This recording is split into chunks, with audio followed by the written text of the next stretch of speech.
Hi, everybody. I'm Bob Goodwin, founder of Career Club, and welcome to another episode of Cool Companies You Should Know.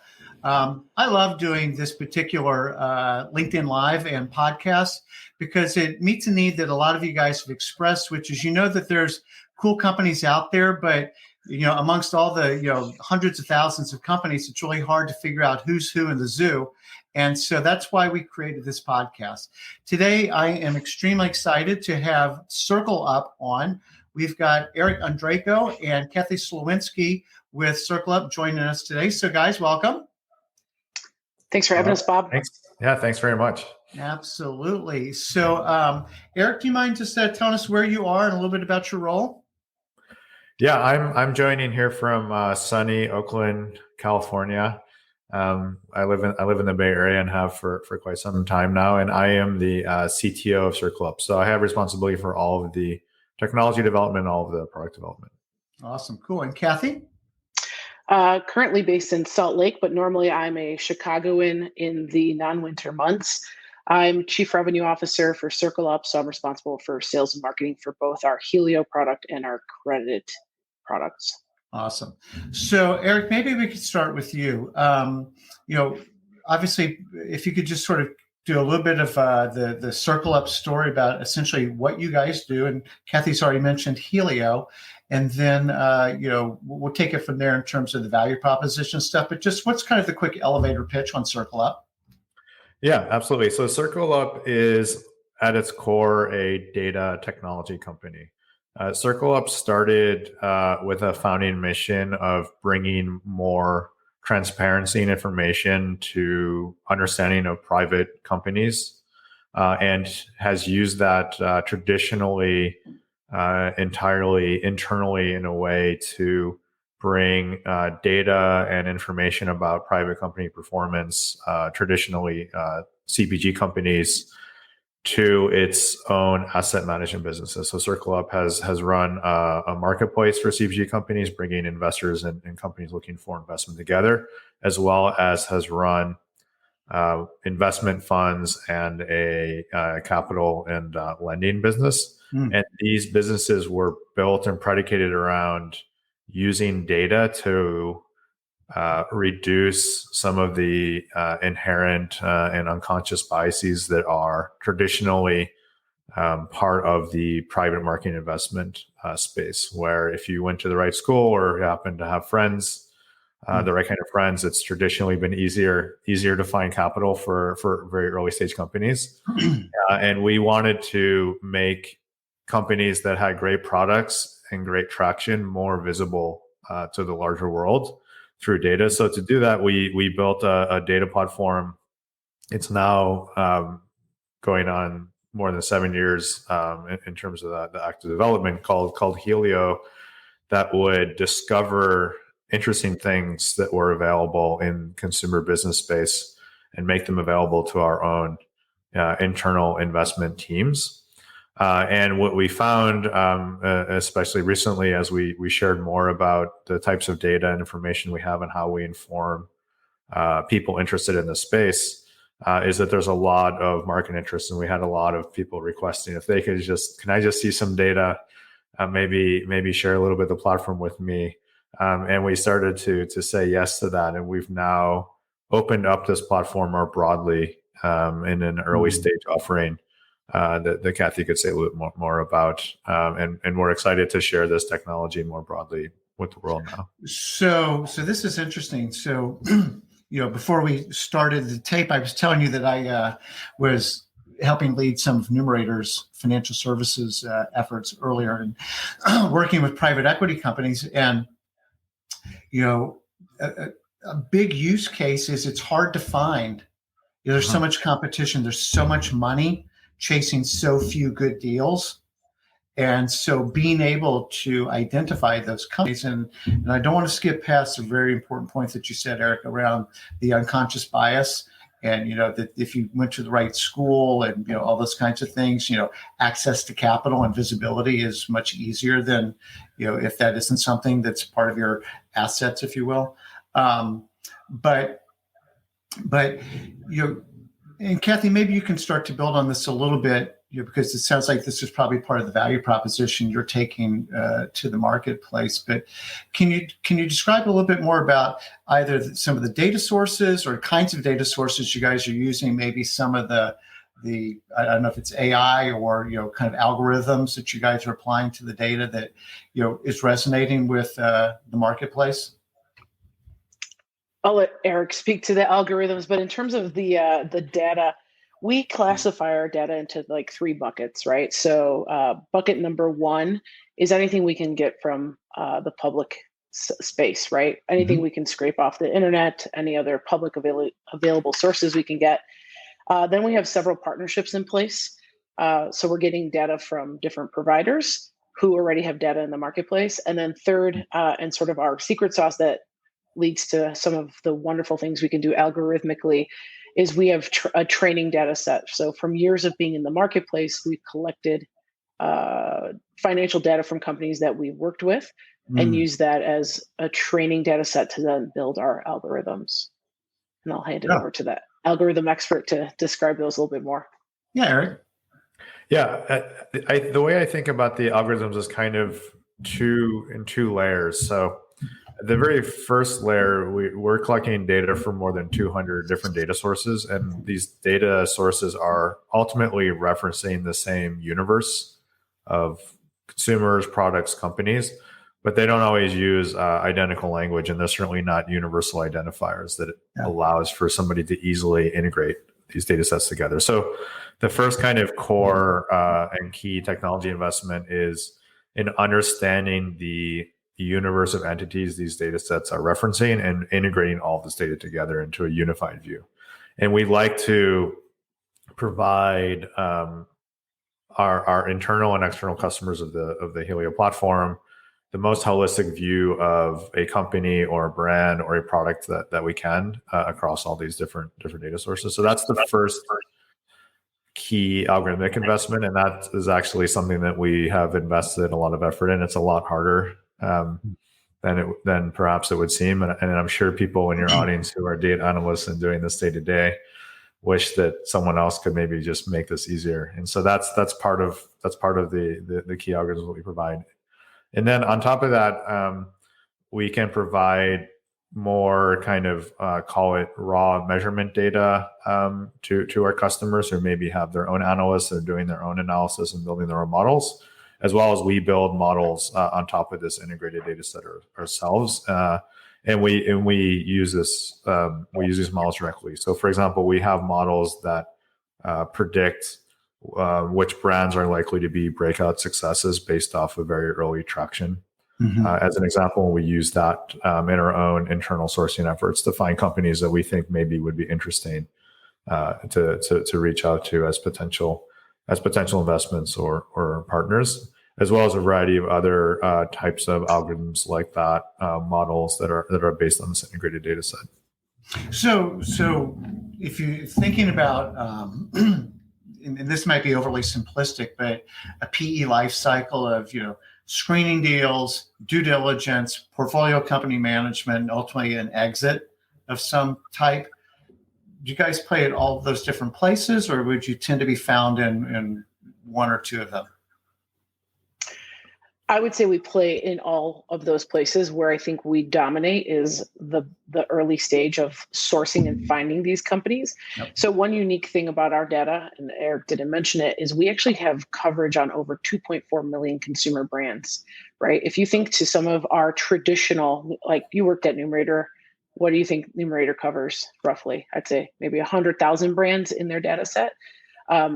I'm not aware of anyone, and I've worked at a couple of these companies that has that breadth of data across consumer, and it's across, as Erik said, 200 plus data sources. So if we can get any signal of a brand and where it stands, we're getting that, and that's how we're able to identify some of these early stage brands well before they show up in other companies' data sets. And is it U.S. centric or is it global? U.S. centric right now. There are plans to go global eventually. Got it. Okay.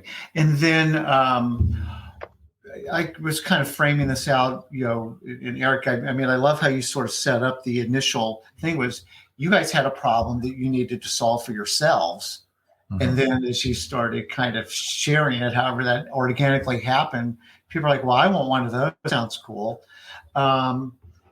That's mostly from the investment community. Is that correct? Yeah. At least initially. Yeah. Then I would think also, though, so much of big CPG innovation strategies around acquisitions. So would kind of the strategy area of big CPG be another area that would be interested in Helio? Definitely. We've actually broken into like 3 verticals. So you got your finance side of the house, so PEVCs, then our larger CPGs, although we're getting an incredible amount of interest from small CPGs. So we are working on a small CPG product soon. And then what we call sort of service providers. So folks that are in investment banking, consulting, we even work directly with Amazon aggregators. So we've quite a broad set of potential markets to sell into, and we've broken up the sales team that way. Could the value proposition be flipped to where I'm the brand and using your all's data to help tell my story and basically predict that I'm going to be a breakout brand? Yes. In fact, our equity team does pull together data from Helio to help brands, both with like retailer pitch decks and other investor pitch decks for above and beyond when we invest in them. And that's kind of where we want to go with our smaller CPG product, is how can we answer and help fulfill those queries that brands may have, right? And how do we give them data that's strategic in nature and helps with the big picture versus sort of the day-to-day tactical data? Okay, I can certainly see it from a fundraising pitch deck perspective, but also the sell-in story at retail. That we're here for the long term, and this is a brand you need to make a bet on, and get into distribution, which becomes obviously a virtuous cycle from a growth perspective. Definitely. Absolutely. Cool. So is there anything about the value proposition, the problems you guys solve, how a client would drive value that we haven't touched on that you'd like to speak? Yeah, I think one piece we didn't really touch on is our credit side of the business as well. One of the things I'm probably like most excited about and proud of is that we literally can work with a brand from the time they're a little startup brand and getting their first big PO. We just issued some credit last week to a company that got their first large PO with a major department store, and they just needed $30,000 to fulfill it. Right up to, we've done loans up to $18+ million. We can literally grow with a brand, and it's so great to be able to say, here's a little brand that we started giving credit to, and we started maybe with a micro loan of $30,000 and grew them into this several $1 million value of credit. And so I think we have impact in 2 ways. One, we can help these brands grow, and 2, we can help them get found by other investors. So you're literally putting your money where your mouth is with with both the investment side and the credit side. That's for sure. Definitely. So kind of moving on. So really cool. Sounds like just a great use of both data technology. You understand the use cases, and the market seems to be responding really well. I know one of the things that people are really interested in, are the values that a company espouses. As you guys are growing, and you're looking to take on talent, how do you guys talk about the company culture and the values that you're trying to embody at CircleUp? Well, one key value that you see kind of even in the broader mission relates to inclusion. So that's kind of reflected externally in that we believe the inclusion is an important value in the world at large, and we've built technology to help increase the level of inclusion and equity, but also reflected internally within the company. We have a remote first team. The company's really kind of transformed, as I think many have over the last few years. In my view, I think that's probably a one-way transition as opposed to going back at some point in the future, especially as we do this longer and longer. And so we have employees all over the world, especially on the engineering team, where we have people in Latin America, in Europe and Africa and North America as well. And I think reflecting that value of inclusion and how we hire and how we we grow, which is another I think key element of that. Internally is very important to us. And maybe this is what you were trying to say at the beginning, and I didn't give it its full due, but with the kind of the unconscious biases, was that born out of like a specific thing that happened that, one of the founders was like, that's a problem that I don't like and I want to be part of solving? Is there a story behind that? Because I can certainly see that, to your point, inclusion and all the things that go around DEI and belonging would be very core to you guys. I'm just curious if there was a catalytic event that sort of lit the fuse. I think it was more related to just the reflection. If you look at the public markets are pretty transparent and they're tremendously data informed. And so they're just, I think, if anything, it really relates to this dichotomy, this kind of weird dichotomy that exists between public and private markets, where public markets operated in one kind of mode, and arguably, more equitable because it's so transparent, than private markets, which were so opaque and operate in such a different mode that it just seemed like such a very stark contrast and something that needed to be addressing. No, that's cool. And I would add that, back to kind of putting our money where our mouth is at, our first portfolio fund was, I believe, over 50% female owned and at least a third minority owned. And I think I saw a stat just Sunday that our second fund is 75% female owned, 75% minority owned. And this is literally all being done on the backs of the Helio software, finding these emerging companies with no biases in them, right? So we're finding the best of the best, and it's not about who you know, it's about what Helio says about you. So again, that's another fantastic thing to be a part of. Erik didn't give himself credit either. I've been in tech for 20 plus years, and Erik has more women in leadership roles in his tech org than I've ever worked with, probably in my whole career. So it's pretty impressive in terms of our inclusion and diversity as a company. I once had a 50% woman engineering team, but only for a short period of time. But it's always, I always strive to get back to equity along multiple dimensions like that again, as much as possible. Well, it's interesting because these aren't, Kathy, thank you for bringing up the point about the last fund and sort of where the money has found it's going, is that, being data driven and doing the right thing go together, right? Yep.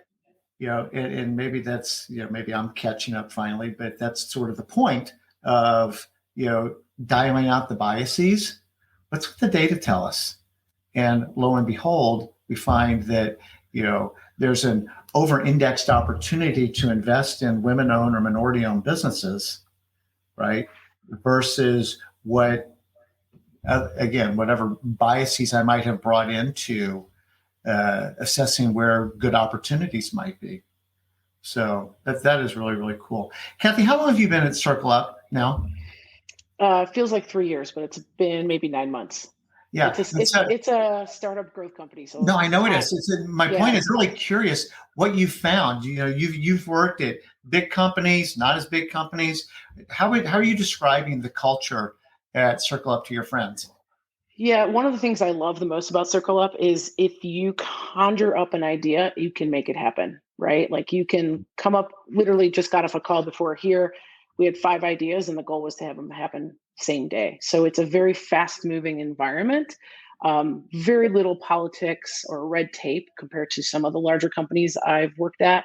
It's literally, if you come up with the idea and you're willing to roll up your sleeves, it can be done literally same day, sometimes same week. So it's nice to work at a company that has that let's get it done culture. I don't know, Erik, want to add to other cultural things? I think we're very culturally diverse. Like we just got together last week as a tech and product team, and people came from all over the world. So it was just great to meet tons of other people from different places. Yeah, definitely. I would second the bias towards action. I've spent most of my career working in early stage startups, although I've been through several acquisitions. So I've had exposure to bigger companies. And the other thing I would add to that is that we definitely, as a startup, appreciate beginner's mind and a growth mindset. So the beginner's mind is, don't assume things need to be a certain way. And oftentimes people, when they just start, see things that people have been working on a problem for a long time have missed just by having been exposed to it for so long. So I think that's something to be celebrated and appreciated. And then also, because of it being an early stage endeavor and a startup, oftentimes we're doing things for the first time, and we're in a new category in terms of our product. And so we favor people who are very growth oriented in terms of always learning new things, very curious. I often in interviews will ask what someone wants to learn. And then what was something interesting they learned recently. And you can find growth-oriented people very, very easily if you ask questions like that, I find. Yeah, those are great questions. I love that. What do you want to learn, and what have you learned recently? Exactly, yeah. So how big is the team at CircleUp right now? I don't know. I think we're in like the low 70s last time I heard a head count. Yeah, and about half that's in the product and engineering org. Got it. Okay. And then this is always kind of a little bit of an indicator maybe of culture. What are some hallmarks of people who get promoted at CircleUp? Great question. Probably going back to my concept around really action bias and getting things done. We really, I think, cherish people that sort of grab the bull by the horns and sort of run with ideas that help us move the needle and push us forward in terms of progress. Mm-hmm. Erik, what about on your team? Yeah, I would say it's the same, which is it definitely reward initiative in that way. And then also people who can develop their teams, especially people in leadership positions. So people who are able to really take kind of a player coach mindset and make themselves, I always tell my leadership team, they should make themselves irrelevant. You can't get promoted if you're essentially in your current role because you know everything and you're kind of in the middle of all the decisions. But if you've enabled your team and researched your team and made yourself irrelevant to the day-to-day, so that your team's taking initiative, then that's a great way to get promoted as well. That's a really, really good point. Sometimes when, and this was on another episode not too long ago, where the founders were saying, "Hey, but we don't always get hiring decisions right. Like sometimes, it's a delicate dance, and you're trying to, speed date and get married at the same time." Are there any? Obviously, we're not going to name names or anything, but any kind of qualities of where, we kind of found out that this type of person ends up not working out so well with us. Doesn't make them a bad person, just not a fit for us, that you've taken into subsequent hiring decisions. I mean, maybe to add to it, just because it is a startup, it's not as structured of an environment as a bigger company, and so kind of just building on that thinking around initiative before, it's really about comfort with ambiguity. And so, some people strive well in more or less structured environments, and that's something that is important in our hiring process to make sure that it's a good fit that way. Yep. Erik stole my answer. Ambiguity for sure, especially given that we're literally going to market with a brand new product. The company continues to always evolve. So you've got to have people that are comfortable with that ambiguity and can kind of fill in the gaps where there are gaps, because there's always a bit of gaps.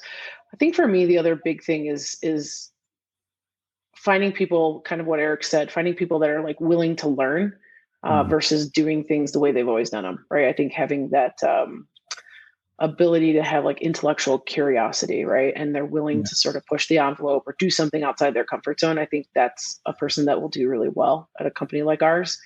That, just because your title is this today doesn't mean your title will be that same thing in 90 days, because we are changing so quickly as a company. Yeah. And somebody that's had startup experience as well. I mean, that's either a huge turn on or a turn off for somebody, right? And it's a little bit of know thyself.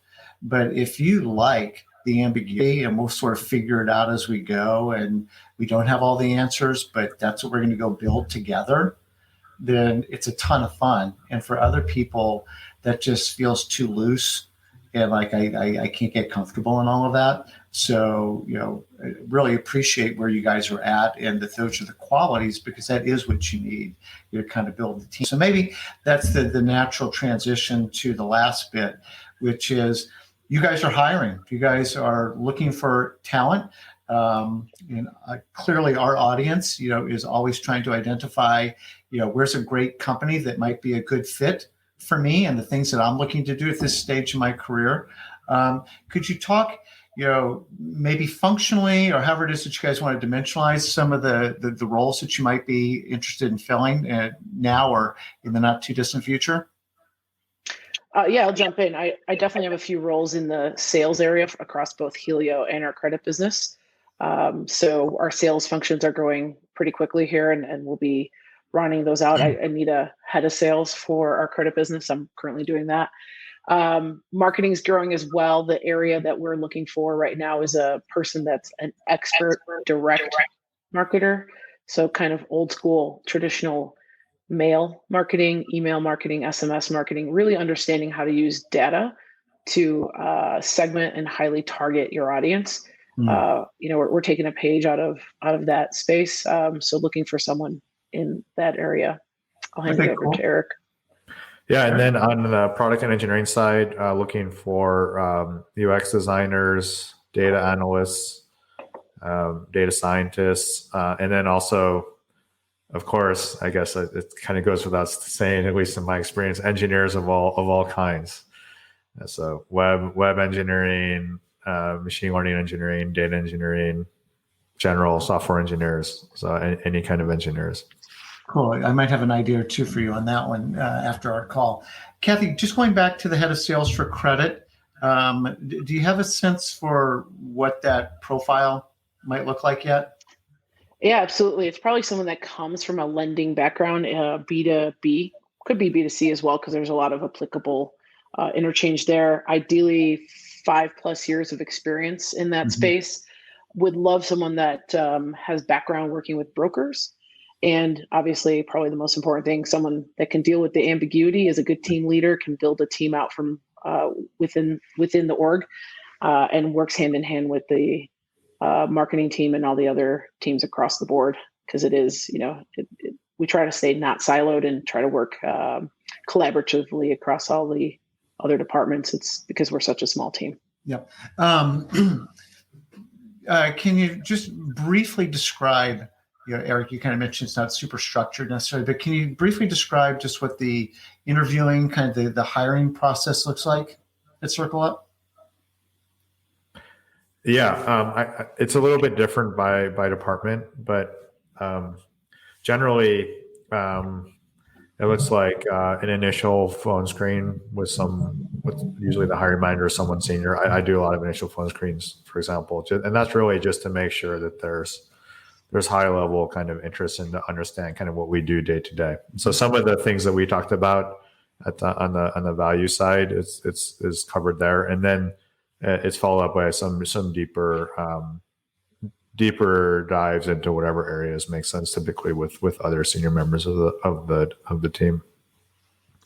I'd say on the go-to-market side, it's very similar. Probably typically 2 calls with individuals, so like 1-to-1 calls. And then I like to move straight to like a more of an in-depth case study, just to see how they solve problems, how they think, what knowledge they have or don't have. I like the case study because I liken it to like, you're saying dating and married.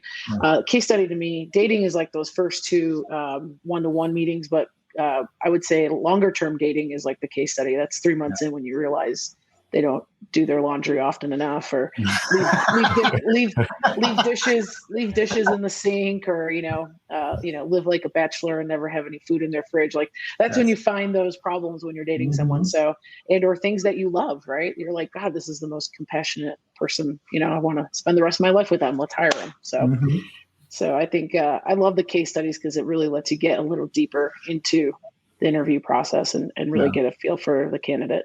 No, that's awesome. Start to wrap this up a little bit. Is there anything that we have not talked about, just part of the CircleUp story, that you would want to make sure that people know? I can't really think of anything, Erik. Yeah, I think we covered it. We covered it pretty well. I mean, the only thing I'll add is it's we're still at the very beginning, so it's not. I don't want it to sound like it's all a solved problem and it's all figured out. It's still very early days, and for people that like problem solving, that's a good thing. That's exactly. I like it. It's a problem solver's delight. This place, like if you love problem solving and then actually getting it done, you're going to be golden here. We have awesome. So for all of our problem solvers out there, if they're interested in learning more, what's the best way for them to engage? Yeah, if you're looking to see what kind of roles we have open right now, it's circleup.com/careers. Okay, awesome. Yeah, and I would say reach out to either Erik or myself on LinkedIn. I know I'm actively on LinkedIn every single day, or it's basically, I think, our first initial last name at circleup.com for email addresses if you just want to reach out directly to us.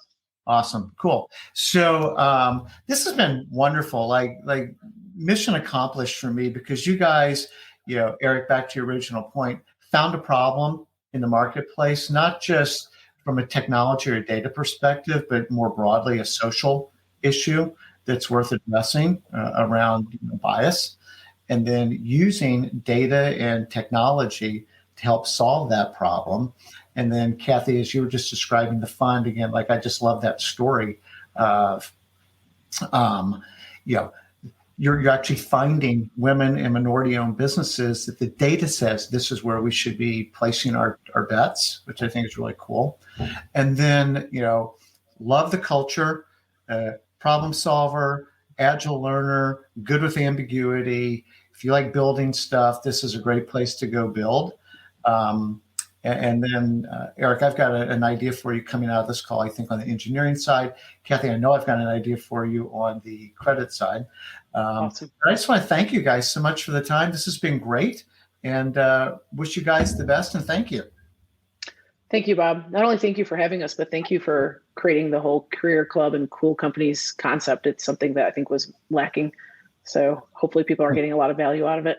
Well, we hope so. We're working on it. So, all right, guys, thank you so much. Enjoy the rest of your week. Thanks very much, Bob.